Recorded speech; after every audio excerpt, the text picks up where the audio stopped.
Hello, how are you? Today I brought you a delicious sweet treat, very easy, made with anti-inflammatory ingredients. I'm sure you're going to love it. This treat has no flour at all and it's gluten-free.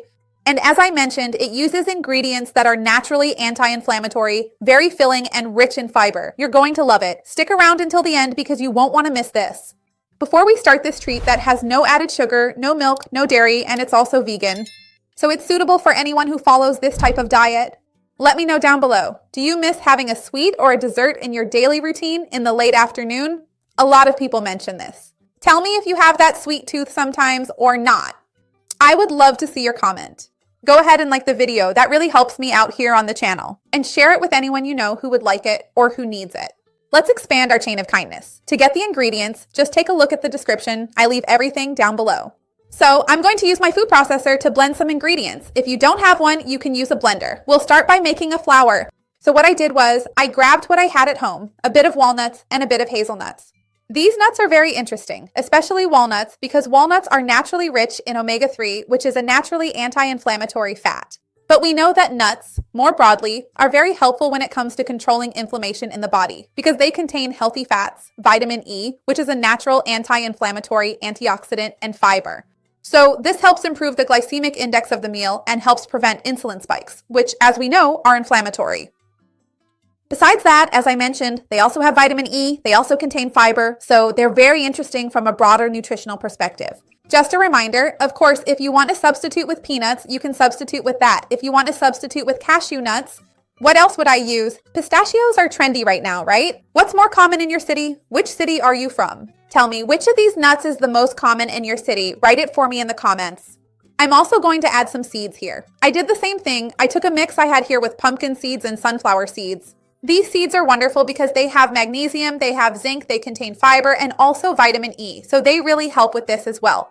They help reduce inflammation in our bodies, and once again, they help regulate blood sugar levels, which helps prevent insulin spikes. They're really interesting and also help contribute to satiety and intestinal regulation. And we know that a healthy, well-functioning gut also helps reduce inflammation in our bodies. If you don't have one or the other, you can use just pumpkin seeds or just sunflower seeds. That's no problem at all. And actually, I'm going to add one more seed here, which is sesame seeds. Remember that they contain sesame. These lignans have scientifically proven anti-inflammatory potential, in addition to the same fiber and vitamin benefits I mentioned to you earlier. So what I'm going to do now is process this until it turns into something like a flour, and then I'll come back to add some other really interesting ingredients. Hold on a second.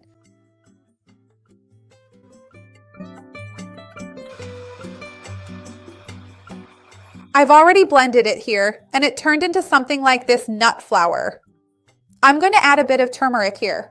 Of course, because turmeric contains curcumin, that well-studied nutraceutical agent with strong evidence that it helps control inflammation in our bodies. People often say turmeric has that issue with bioavailability. Will we be able to improve that without black pepper? Because we know that black pepper helps a lot, but in a sweet recipe, it's not worth it. But it's still fine because there's a lot of healthy fat here, which helps with the bioavailability of curcumin. So don't worry.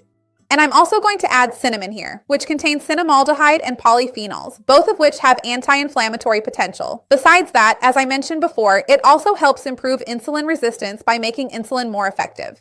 To get the right consistency, I'm going to add raisins. So I've added them here, white raisins and black raisins, which will help sweeten without needing to add sugar, and will give that stickier texture to bring everything together so we can make the little sweets. So let's blend this really well here.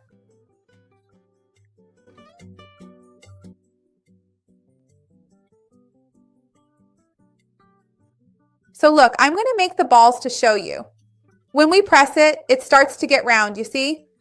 If yours, when you're making it, isn't forming into balls, just blend it a bit more so it can really get to the right consistency. And then, after I make the balls, I'm going to roll them in these chopped peanuts I had here.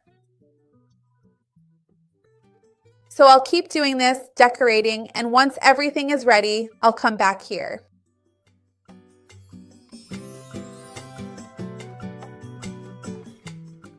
They look super cute, don't they?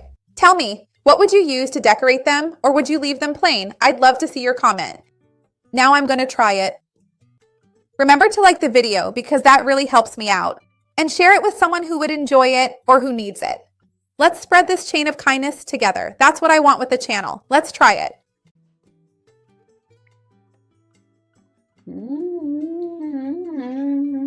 It's wonderful. So delicious. The nuts, the spices, the flavor is amazing. I'm sure you're going to love it. Make it. See you next time. Bye.